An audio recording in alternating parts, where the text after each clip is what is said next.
तो hello and स्वागत है दोस्तों आप सभी लोगों का एक और नए वीडियो लेक्चर में। दोस्तों इसमें मैं आप बात करेंगे केमिस्ट्री फर्स्ट के जो बहुत ही ज़्यादा इम्पोर्टेंट क्वेश्चन हैं, हर चैप्टर से उनको मैंने उठाया है तो उन पर हम चर्चा करेंगे। दोस्तों इन क्वेश्चंस को आप ध्यान से पढ़ लीजिएगा, ये क्वेश्चंस एग्जाम में ज़्यादातर आने के चांसेस हैं। ठीक है, तो सबसे पहला क्वेश्चन बनता है भैया हमारा कि परमाणु क्या है। देखिए जब तक हमें परमाणु पता नहीं होगा तब तक हम परमाणु जो इस संरचना हमारा चैप्टर है उससे हम कुछ नहीं कर पाएंगे। ठीक है तो ये हमारा पहला क्वेश्चन बनता है कि परमाणु क्या है, इसके कणों का वर्णन कीजिए। तो परमाणु वह सूक्ष्म कण है जो 3 भागों से मिलकर बना होता है। अत्यंत सूक्ष्म कण होते हैं जो कौन कौन से होते हैं भैया, आपका इलेक्ट्रॉन होता है, प्रोटॉन होता है और न्यूट्रॉन होता है। अब इलेक्ट्रॉन, प्रोटॉन, न्यूट्रॉन के तीनों के बारे में हमें जानकारी होनी चाहिए। देखिए इलेक्ट्रॉन की खोज 1897 में जे थॉमसन ने की थी, जिसका जो द्रव्यमान था वो कितना था, द्रव्यमान भी पूछ लिया जाता है, आपसे लगवा लेता है ये किसमें, विकल्प में। तो ये होता है आपका 9.27 इंटू 10⁻31। ठीक है, आवेश होता है इस पर कितना होता है, -1.6 इंटू 10⁻19 कूलाम आवेश होता है, क्योंकि आवेश का मात्रक क्या होता है भैया, कूलाम होता है। प्रोटॉन के बारे में जानकारी, इसकी खोज जो हुई थी भैया 1919 में हुई थी, रदरफोर्ड ने की थी। द्रव्यमान इसका कितना होता है, 1.67 इंटू 10⁻27। आवेश इसका प्लस में होता है, बस कोई दिक्कत नहीं है, सेम आवेश होता है। बस क्या होता है भैया, हम सभी लोग जानते हैं जो प्रोटॉन होता है उस पर धनावेश होता है, तो बस प्लस का हो जाएगा और कोई चेंज नहीं होगा। ठीक है, उसके बाद हम बात करते हैं न्यूट्रॉन। न्यूट्रॉन की खोज 1932 में जेम्स चैडविक नाम के वैज्ञानिक ने की थी, और ये उदासीन कण था और इसका जो आवेश था वो यह शून्य था, लेकिन इसका जो द्रव्यमान था वो प्रोटॉनों के द्रव्यमान के बराबर था। ये बात है। इसके बाद हम बात करते हैं थॉमसन का परमाणु मॉडल, जो कि बहुत ही ज़्यादा इंपॉर्टेंट क्वेश्चन है दोस्तों। ये जो थॉमसन ने परमाणु मॉडल दिया था 1904 में दिया था। इस परमाणु मॉडल के अनुसार परमाणु जो था वो 3 सूक्ष्म कणों से मिलकर बना होता है, इलेक्ट्रॉन, प्रोटॉन, न्यूट्रॉन। और परमाणु एक गोलाकार आवेशित रचना होती है, जिसमें जो परमाणु की जो त्रिज्या होती है वो 10⁻−10 होती है, और जो परमाणु में जो नाभिक होता है न्यूक्लियर, उसकी जो त्रिज्या होती है वो कितनी होती है भैया, 10⁻12 होती है। उसके बाद हम बात करते हैं कि जो नाभिक में हमारा, ध्यान दीजिए यहाँ पे क्या है कि इलेक्ट्रॉन जो ज़्यादा मात्रा में होने के कारण, जब भैया सीधी बात है परमाणु में इलेक्ट्रॉन ज़्यादा मात्रा में होते हैं तो भैया इलेक्ट्रॉन पे -चार्ज होता है, जिससे क्या होता है, परमाणु जो होता है वो वैद्युत के रूप में स्थायी हो जाता है। उसके बाद हम बात करते हैं कि इसमें परमाणु मॉडल में क्या बताया गया था। और तो परमाणु मॉडल में एक बात ये बताई गई थी कि इसमें जो आपके इलेक्ट्रॉन होते हैं वो ऐसे इस प्रकार से होते हैं जैसे ऐसा लगता है जैसे तरबूज में बीज। ठीक है, तो इसलिए इसको क्या बताया गया था, तरबूज के आकार का माना गया था, और उसके जो इलेक्ट्रॉन थे उसको बीजों के आकार का माना गया था। उसके बाद हम देखिए अब क्वेश्चन जो हमारे चैप्टर से रिलेटेड हैं, जिनके बारे में हमें अच्छी खासी जानकारी है, उस टाइप के क्वेश्चन सब हमें मिलेंगे। तो सबसे पहला क्वेश्चन बनता है भैया रासायनिक विज्ञान के जनक तथा दादा का नाम। तो ये जनक जो है वो आपके लेबोसिए हैं, 1 नंबर में पूछ लिया जाता है। दादा आपके बर्जीलियस हैं। ठीक है, उसके बाद हम बात करते हैं रसायन विज्ञान का महत्व। तो देखिए खाद्य पदार्थ तथा उनके संरक्षण में बहुत ही महत्व है, जैसे सोडियम बेंजोनेट हो गया, सिरका हो गया, आपका एथिल एल्कोहल, सैकरीन, काफ़ी सारी चीज़ें हैं जिनको खाने के लिए हम क्या करते हैं भैया, खाने में देखिए। और दही है जिससे लैक्टोबैसिलस जीवाणु जो होता है आपका वो करके वो अपघटन करता है, तो उससे दही बनता है आपका। तो देखिए काफ़ी सारी खाद्य पदार्थ ऐसे हैं जिन्हें क्या कहते हैं कि रसायन विज्ञान के ही द्वारा हमें प्राप्त हुए हैं। ठीक है, उसके बाद हम बात करते हैं उनके संरक्षण में। जैसे आपने चिक्स वगैरह को देखा हुआ होगा, तो उनमें क्या होता है, कम क्रियाशील गैस मिला दी जाती है, नाइट्रोजन कम क्रियाशील गैस मिलाई जाती है, जिससे उनका संरक्षण होता है। उसके बाद कृषि क्षेत्र में देखिए आजकल उर्वरक आपके हो गए, खरपतवार नाशक, कीटनाशक, तो ये सभी के सभी किसकी देन है, जो है सब रसायन विज्ञान की देन है। उसके बाद करते हैं औद्योगिक क्षेत्र में। औद्योगिक क्षेत्र में भी कई प्रकार का विकास हुआ है। जैसे आजकल हमारे पास शारीरिक श्रम की जगह काफ़ी इस प्रकार की बाइनरी मशीन्स, बहुत ही बेहतरीन मशीन्स हमारे पास हैं, बहुत ही कम समय में ज़्यादा कार्य को कर लिया जाता है। ये सब किसके द्वारा संभव हुआ है भैया, केमिकल यानी कि केमिस्ट्री के द्वारा ही संभव हुआ है। चिकित्सा के क्षेत्र में काफ़ी सारी जैसे दवाइयाँ हमारे पास आ चुकी हैं अब, जैसे जिनका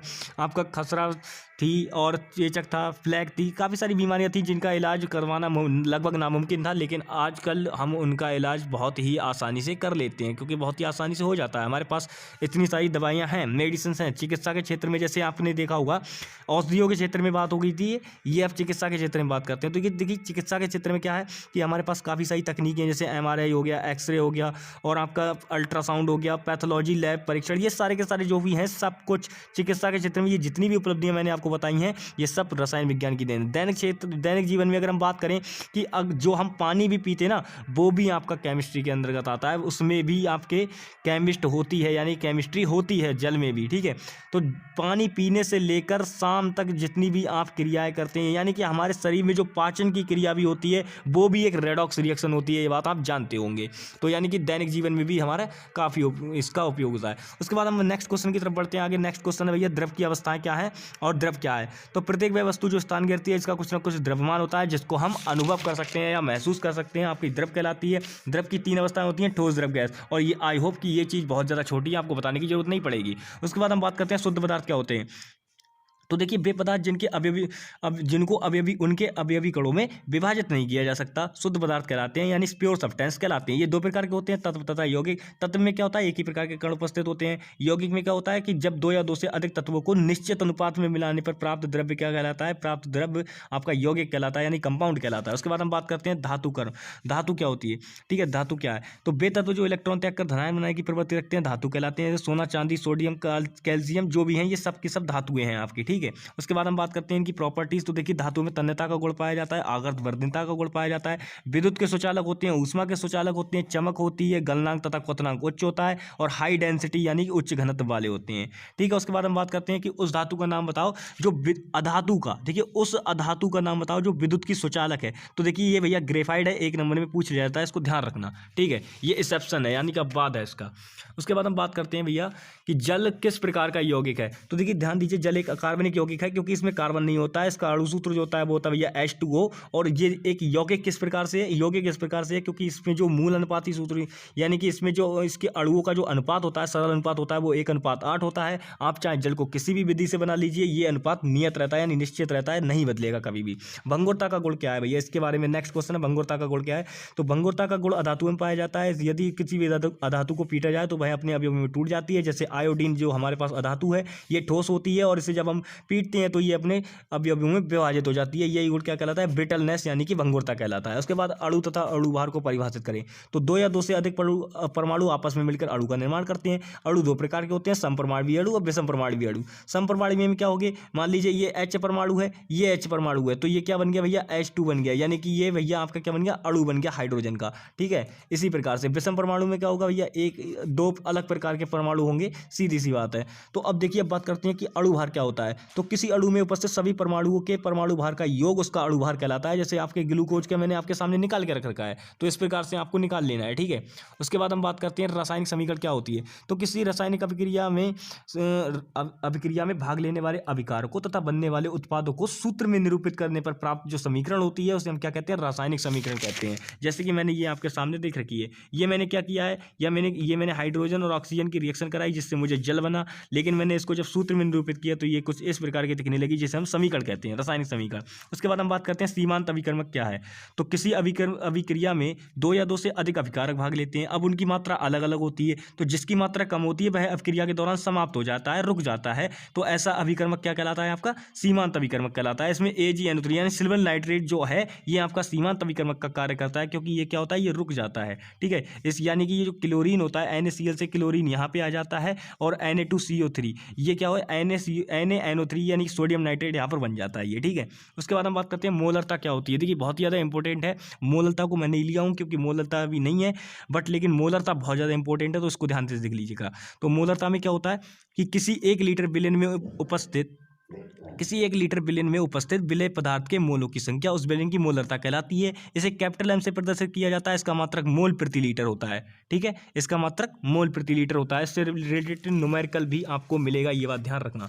उसके बाद हम बात करते हैं चैप्टर 2 में क्या चीज़ें हैं। तो देखिए परमाणु क्रमांक तथा परमाणु भार दोनों चीज़ें बहुत ही ज़्यादा इंपॉर्टेंट हैं, दोनों को मैंने यहाँ पे लिख रखा है। तो किसी तत्व के नाभिक में उपस्थित इलेक्ट्रॉनों या प्रोटॉनों की संख्या को क्या कहते हैं भैया, परमाणु क्रमांक कहते हैं। परमाणु भार में क्या होता है, नाभिक में उपस्थित इलेक्ट्रॉनों और प्रोटॉनों की संख्या का योग जो होगा वो क्या कहलाएगा भैया, आपका परमाणु भार कहलाएगा। उसके बाद हम बात करते हैं समस्थानिक क्या होते हैं। तो समस्थानिक एक ही तत्व के ऐसे परमाणु जिनका परमाणु क्रमांक तो समान होता है लेकिन परमाणु भार अलग अलग हो, एक दूसरे कैसे कहलाते हैं भैया, समस्थानिक कहलाते हैं। जैसे ये मैंने हाइड्रोजन के तीनों समस्थानिक यहाँ पे ले रखे हैं। अब समस्थानिकों के भाई समस्थानिक है तो कुछ ना कुछ गुण भी होंगे। तो देखिए ध्यान दीजिए इनका परमाणु क्रमांक समान होता है इसलिए इनके रासायनिक गुण समान होते हैं, लेकिन परमाणु भार अलग होने के कारण इनके भौतिक गुण कैसे होते हैं, अलग अलग होते हैं। ये बात याद रखनी है। प्रोटॉनों की संख्या समान होती है, क्यों समान होती है, क्योंकि एक दूसरे के समस्थानिक होते हैं। अब बात करते हैं समन्यूट्रॉनिक क्या होते हैं। तो समन्यूट्रॉनिक वे तत्व एक ही तत्व के अलग अलग तत्वों के ऐसे परमाणु जिनके नाभिक में उपस्थित न्यूट्रॉनों की संख्या जो होती है समान होती है, एक दूसरे के समन्यूट्रॉनिक कहलाते हैं। बस इतनी सी बात है। यहाँ पे देखो, यहाँ पे भी न्यूट्रॉनों की संख्या 16 है, यहाँ पे भी न्यूट्रॉनों की संख्या 16 है। फास्फोरस में भी 16 होती है, सल्फर में भी 16 होती है, ये बात ध्यान रखना, ठीक है। चलिए आगे बढ़ते हैं भाई।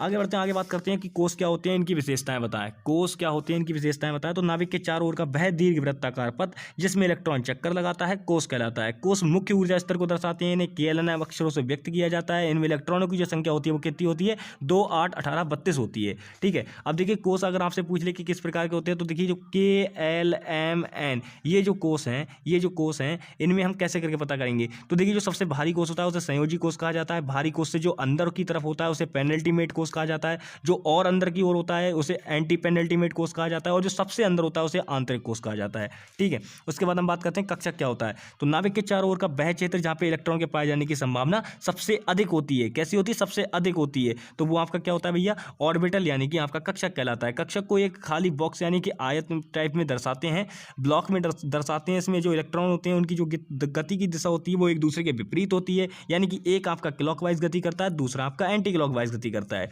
ठीक है, और जहां पे सबसे कम होती है संभावना इलेक्ट्रॉन के पाए जाने की, वो स्थान आपका क्या कहलाता है, नोड कहलाता है। ये भी पूछ लिया जाता है। अब टाइप ऑफ पी ऑर्बिटल यानी कि टी जो आपका पी ऑर्बिटल है इसके प्रकार बताने। तो देखिए पी कक्षक जो होता है वो 3 प्रकार का होता है। कौन कौन से, PX, PY और PZ। ठीक है, चलिए इसके बाद हम बात करते हैं क्वांटम संख्याएं क्या है तथा इनके प्रकार बताइए। तो वे संख्याएं जो इलेक्ट्रॉन की गति की दिशा तथा ऊर्जा का ज्ञान कराती हैं क्वांटम संख्या कहलाती हैं। ये 4 प्रकार की होती हैं। कौन कौन सी, मुख्य क्वांटम संख्या, चुंबकीय क्वांटम संख्या, दुगंसी क्वांटम संख्या, चक्रण क्वांटम संख्या। ठीक है, इनका सही क्रम होता है मुख्य क्वांटम संख्या, दुगंसी क्वांटम संख्या, चुंबकीय क्वांटम संख्या और चक्रण क्वांटम संख्या। मुख्य क्वांटम संख्या यानी प्रिंसिपल क्वांटम नंबर होता क्या है, तो इनके बारे में देखिए डीप आपको बिल्कुल बहुत अच्छे से जान लेना होगा क्योंकि ये बहुत ही ज़्यादा इंपॉर्टेंट चीज़ है। ठीक है, चलिए उसके बाद हम बात करते हैं हुंड तथा पाउली का नियम। मैं छोटा छोटा हिंस दे दिया हूँ कि क्या क्या चीज़ें आपको पढ़नी है। ठीक है, उसके बाद हम बात करते हैं हुंड तथा पाउली का नियम। इसमें देखिए हुंड का नियम में क्या होता है कि समान ऊर्जा वाले कक्षकों में, ठीक है, समान ऊर्जा वाले कक्षकों में इलेक्ट्रॉन को युग्मित करने की प्रक्रिया तब तक शुरू नहीं की जा सकती जब तक कि अंतिम कक्षक में एक इलेक्ट्रॉन ना पहुंच जाए। ठीक है, उसी प्रकार पाउली के नियम में क्या होता है, समान ऊर्जा वाले कक्षकों में उपस्थित इलेक्ट्रॉनों के लिए सभी क्वांटम संख्याओं के मान, ठीक है, कोई समान ऊर्जा वाला कक्षक होगा उसमें जो इलेक्ट्रॉन होंगे उनके लिए सभी क्वांटम संख्याओं के मान समान नहीं हो सकते। अगर मान लीजिए कोई इलेक्ट्रॉन, हमने 2 इलेक्ट्रॉन ले लिए तो दोनों के लिए क्या है, मान लीजिए मुख्य क्वांटम संख्या भी समान हो गई, चुंबकीय क्वांटम संख्या भी समान हो गई, दुगंसी क्वांटम संख्या भी समान हो गई, लेकिन जो स्पिन क्वांटम नंबर है वो अलग अलग हो जाएगा। ठीक है, उसके बाद हम बात करते हैं आप बहु नियम क्या होता है। तो देखिए इसमें आप बहु जो है वो जर्मन भाषा का शब्द है, ये बात आप अच्छी तरीके से जानते हैं, जिसका अर्थ होता है इलेक्ट्रॉनिक विन्यास बनाना, यानी इलेक्ट्रॉनिक विन्यास बनाने को ही आप बहु का नियम कहते हैं। इस नियम के अनुसार क्या होता है भैया कि इलेक्ट्रॉन सबसे पहले उस कक्षक में प्रवेश करता है जिसकी ऊर्जा सबसे कम होती है। ये मैंने डायग्राम आपको यहाँ पे बना के समझा रखा है। ठीक है, इस प्रकार से आपको भी एग्जाम में बनाना है अगर आप बहु का नियम आता है लिखने के लिए तो। ठीक है, उसके बाद हम बात करते हैं भैया, उसके बाद हम बात करते हैं कि चुंबकीय, ठीक है, यौगिक के चुंबकीय गुण बताएं। यौगिक के चुंबकीय गुण बताएं तो किसी यौगिक में उपस्थित इलेक्ट्रॉन की युग्मिकता ये बताती है कि उसमें क्या चुंबकीय गुण होगा, ये बात ध्यान रखना है। यानी कि इलेक्ट्रॉन, अगर सारे इलेक्ट्रॉन युग्मित हों, कोई भी इलेक्ट्रॉन अयुग्मित ना हो कोई भी इलेक्ट्रॉन, तो हमारा क्या हो जाएगा, वो प्रतिचुंबकीय हो जाएगा। अगर एक भी इलेक्ट्रॉन धोखे से भी अयुग्मित हो गया तो वो आपका डायामैग्नेटिक हो जाएगा, यानी कि अनुचुंबकीय हो जाएगा। ठीक है, पैरामैग्नेटिक और डायामैग्नेटिक 2 प्रकार के होते हैं, यानी प्रतिचुंबकीय और आपके अनुचुंबकीय। ठीक है, इस प्रकार से हम बात करते हैं। अब देखिए नेक्स्ट आते हैं, हम आगे बढ़ते हैं, यानी कि भैया कौन सा है, तत्वों का आवर्त वर्गीकरण तथा उनके गुणों में अपवर्त्यता। इसमें क्या होता है, देखिए आवर्त सारणी तथा प्रारंभिक आवर्त नियम के में बताएं। ठीक है, तो प्रारंभिक आवर्त नियम क्या होता है उसके बारे में बात करते हैं। तो इसमें क्या होता है कि इस प्रारंभिक आवर्त नियम के अनुसार जो तत्व होते हैं वो कैसे हैं आवर्त सारणी में, भैया परमाणु भार के आवर्ती फलन है। ठीक है, परमाणु भार के आवर्ती फलन है। उसके बाद हम बात करते हैं इस सारणी में तत्वों को उनके परमाणु भार के बढ़ते क्रम में व्यवस्थित किया गया है। ये बात किसकी है, किसके अंदर है, प्राथमिक आवर्त नियम, अगर आपको लिखने के लिए आ जाए तो लिखना है। उसके बाद हम बात करते हैं कि आवर्त क्या है। आवर्त क्या है, तो आवर्त सारणी में 7 36 खाने पाए जाते हैं जिन्हें आवर्त कहा जाता है। आवर्त में विशेषता क्या होती है कि दाएं से बाएं चलने पे विद्युत धनात्मकता घटती है। ठीक है, विद्युत धनात्मकता घटती है। अब बढ़ते क्या क्या है, देखिए आयनन वेव बढ़ता है, विद्युत ऋणात्मकता बढ़ती है, इलेक्ट्रॉन बंधुता बढ़ती है और परमाणु त्रिज्या जो है वो संकुचित होती है, यानी कि घटती है। ठीक है, और उसके बाद बात करते हैं कि वर्ग क्या होते हैं और वर्गों की विशेषताएं क्या है। ठीक है, तो आवर्त सारणी में 18 ऊर्ध्वाधर कॉलम पाए जाते हैं। जो 18 पाए जाते हैं ये किसमें पाए जाते हैं भैया, आपकी जो आधुनिक आवर्त सारणी है उसमें, और जो मेंडलीव की मूल आवर्त सारणी है उसमें केवल 8 पाए जाते हैं। शून्य समूह को मिलाकर इनकी संख्या 9 हो जाती है। ठीक है, ये बातें आपको ध्यान रखनी है। उसके बाद हम बात करते हैं कि आवर्तों की गुण क्या है। जो वर्ग की बात कर रहे हैं, तो वर्ग के गुण क्या है। तो देखिए इसमें क्या होगा, आयनन विभव घटेगा, विद्युत ऋणात्मकता घटेगी, इलेक्ट्रॉन बंधुता भी घटेगी और परमाणु त्रिज्या का मान बढ़ेगा। क्यों बढ़ेगा, क्योंकि कोषों की संख्या बढ़ेगी। जैसे आप वर्ग में ऊपर से नीचे चलोगे, आपकी कोषों की संख्या बढ़ेगी, कोषों की संख्या बढ़ेगी, तो ऑब्वियसली आपका परमाणु त्रिज्या जो होगी वो बढ़ेगी। ठीक है, उसके बाद हम बात करते हैं अक्रियशील तत्व क्या होते हैं।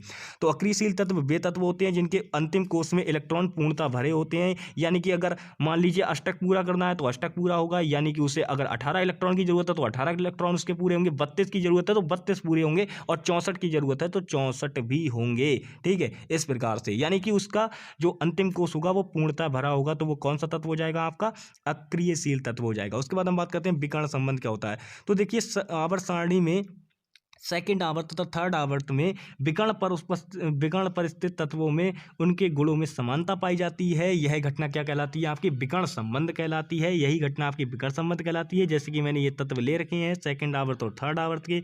लिथियम की मैग्नीशियम के साथ होती है, बेरिलियम की आपकी अल्युमिनियम के साथ होती है, और बोरॉन की सिलिकॉन के साथ होती है। ठीक है, इस प्रकार से ये डायगोनल रिलेशनशिप होता है। उसके बाद हम बात करते हैं कि भैया आयनन विभव पर टिप्पणी करें। तो किसी गैसीय उदासीन परमाणु से एक इलेक्ट्रॉन निकालने के लिए जितनी ऊर्जा की आवश्यकता होती है वह उसका आयनन विभव कहलाती है। इसे आईपी से प्रदर्शित करते हैं। इसका मात्रक जो होता है भैया इलेक्ट्रॉन वोल्ट प्रति मोल होता है, यानी किलो जूल प्रति मोल होता है, ये आप कह सकते हैं। उसके बाद हम बात करते हैं विद्युत ऋणात्मकता। तो सहसंयोजी बंध द्वारा जुड़े दो परमाणुओं के साझे के इलेक्ट्रॉनों को, ठीक है, दो परमाणु होंगे, उनमें साझे के इलेक्ट्रॉनों को अपनी ओर आकर्षित करने की जो क्षमता होगी वो क्या कहलाएगी, उनकी विद्युत ऋणात्मकता कहलाएगी। जैसे ये तीन तत्व मैंने ले रखे हैं FON, यानी फ्लोरीन, ऑक्सीजन, नाइट्रोजन। तो सबसे ज़्यादा फ्लोरीन की होती है, फिर ऑक्सीजन की होती है, फिर नाइट्रोजन की होती है। तो ये तत्वों का मतलब जो ये विद्युत ऋणात्मकता का घटता क्रम है, या पहले फ्लोरीन की सबसे ज़्यादा, फिर उससे कम, फिर उससे कम। ठीक है, अगर बढ़ता क्रम लिखना चाहते हैं तो सबसे ज़्यादा नाइट्रोजन की होती है, नाइट्रोजन से ज़्यादा ऑक्सीजन की होती है, ऑक्सीजन से ज़्यादा फ्लोरीन की होती है। ये क्रम आप भी लिख सकते हैं। ठीक है, तो इस प्रकार से होता है। चलिए उसके बाद हम बात करते हैं चैप्टर 4 यानी कि केमिकल बॉन्डिंग की। तो देखिए केमिकल बॉन्डिंग में क्या है, आपका संयोजकता के बारे में, संयोजकता के बारे में आपसे पूछ लेगा कि संयोजकता को परिभाषित करें। तो कोई भी तत्व अपना अंतिम कोष पूर्ण करने के लिए जितने इलेक्ट्रॉनों को ग्रहण करता है या त्याग करता है वो उसकी संयोजकता कहलाती है। मान लीजिए सोडियम है, सोडियम के पास इलेक्ट्रॉन कितने कितने होते हैं भैया, परमाणु क्रमांक इसका 11 होता है। तो इसका इलेक्ट्रॉनिक विन्यास करो, देखिए कोषों में मैं इसलिए करता हूँ क्योंकि कोषों से क्या होता है हमें ईजी पड़ जाता है। अब मैं इसका 1s1s2 2s2 2p6 3s2 ऐसे करके करूंगा तो बहुत लंबा पड़ जाएगा, इसलिए मैं वैसा नहीं करता हूँ कभी भी। ठीक है, तो ये मैंने क्या किया, मैंने ये सोडियम का इलेक्ट्रॉनिक विन्यास किया, मुझे ये अंतिम कोष में 1 इलेक्ट्रॉन मिला। अब बताओ मैं 1 इलेक्ट्रॉन को त्यागूं या 7 इलेक्ट्रॉन ग्रहण करूं, भाई ऑब्वियसली मैं 1 इलेक्ट्रॉन को त्याग दूं, ये मुझे सरल पड़ेगा। तो इसकी संयोजकता क्या होगी, ये 1 इलेक्ट्रॉन त्याग रहा है, त्याग कर धनायन बनाएगा, यानी कि +1 इसकी संयोजकता हो जाएगी। उसके बाद हम बात करते हैं वैद्युत संयोजी बंध क्या है। तो देखिए इसमें इलेक्ट्रॉनों का आदान प्रदान होता है। जो वैद्युत संयोजी बंध यानी कि आयनिक बॉन्ड जो होता है उसमें क्या होता है भैया, इलेक्ट्रॉनों का आदान प्रदान होता है। जैसे मान लीजिए ये कोई यौगिक लिया मैंने NaCl, तो Na+ हो जाएगा, Cl- हो जाएगा। इसकी जरा हम इलेक्ट्रॉन जरा जल्दी से हम देखें जरा इसका परमाणु क्रमांक, तो भैया सोडियम का 11 होता है, क्लोरीन का 17 होता है। तो ये क्या करेगा, सोडियम क्या करेगा, 1 इलेक्ट्रॉन भैया इसे दे देगा, तो ये क्या होगा, आयनिक बॉन्ड बन जाएगा यहाँ पे। ठीक है, ये लेकिन बनेगा सिंगल बॉन्ड, ये बात ध्यान रखना, क्योंकि 1 इलेक्ट्रॉन दिया ना, 1 इलेक्ट्रॉन का ही तो त्याग किया, 2 का करता तो डबल बॉन्ड बन जाता, 3 का करता तो ट्रिपल बॉन्ड बन जाता। ठीक है, उसके बाद हम बात करते हैं सहसंयोजी बंध के बारे में बताएं। तो सहसंयोजी बंध में क्या होगा, इलेक्ट्रॉनों की साझेदारी होती है, बराबर बराबर इलेक्ट्रॉन की साझेदारी होगी। कैसे, देखिए सहसंयोजी बंध हमेशा समपरमाणुवीय अणु में ज़्यादातर बनता है, ज़्यादातर समपरमाणुवीय अणु में बनता है। ठीक है, तो ये देखिए क्लोरीन के हमारे पास 2 परमाणु हमने ले रखे हैं, तो दोनों की देखिए यहाँ पे भी 7 है, यहाँ पे भी 7 है। तो ये क्या करेंगे, ये 1 इलेक्ट्रॉन इसको देगा, ये 1 इलेक्ट्रॉन इसको देगा, और ये दोनों आपस में क्या कर लेंगे, साझेदारी कर लेंगे। ठीक है, तो ये दोनों पूर्ण हो जाएंगे। अब जिसको ज़रूरत होगी वो दिखा देगा अपना कि भैया लो भैया हम भी पूरे हैं। तो ये क्या होगा, ये यहाँ पे क्या होगा, 2 इलेक्ट्रॉनों की साझेदारी हो रही है, तो यहाँ पे डबल बॉन्ड बन गया इसीलिए। ठीक है, उसके बाद हम बात करते हैं हाइड्रोजन बंध क्या है। तो जब हाइड्रोजन परमाणु किसी अधिक विद्युत ऋणात्मकता वाले तत्व के मध्य आ जाता है तो वह किसी अन्य विद्युत ऋणात्मकता वाले तत्व के साथ बंध बना लेता है, जिसे क्या कहते हैं भैया, आपका हाइड्रोजन बॉन्ड कहते हैं। हाइड्रोजन बॉन्ड में क्या होता है, देखिए मान लीजिए HF के मध्य में आया, तो ये HF के मध्य में आया, तो मैंने क्या बोला, किसी अन्य ऋणात्मक भाग के साथ में, तो ये इसके साथ में बॉन्ड बॉन्ड बना लिया, यहाँ पे ये बन गया बंद, ठीक है, ये हाइड्रोजन बॉन्ड बना, फिर ये हाइड्रोजन बॉन्ड बना। और H2O में क्या होता है भैया, H2O में भी इसी प्रकार का बनता है, ठीक है। उसके बाद बात करते हैं कि हाइड्रोजन बंध के प्रकार क्या होते हैं। तो देखिए हाइड्रोजन बंध आपका दो प्रकार का होता है, अंतराण्विक और अंतराण्विक। अंतराण्विक मतलब दो अणुओं में, ठीक है, दो परमाणुओं के मध्य बनने वाला, ठीक है, दो अणुओं के मध्य बनने वाला बंध जो होगा वो क्या कहलाएगा, आपका हाइड्रोजन बंध कहलाएगा, ठीक है। और एक अणु के मध्य बनने वाला जो बंध होगा वो क्या कहलाएगा, अंता आणविक, यानी कि ऑर्थो नाइट्रोपिनोल में जो बनने वाला बंध होता है वो आपका कैसा होता है, अंता आणविक होता है, ठीक है। अंतरा आणविक HF में बनने वाला बंध और H2O में बनने वाला बंध भी अंतरा आणविक बंध होगा, ठीक है, अंतरा आणविक हाइड्रोजन बंध। तो आज की वीडियो में बस इतना ही दोस्तों, मिलेंगे नेक्स्ट वीडियो में, तब तक के लिए bye bye, take care and Jai Hind दोस्तों।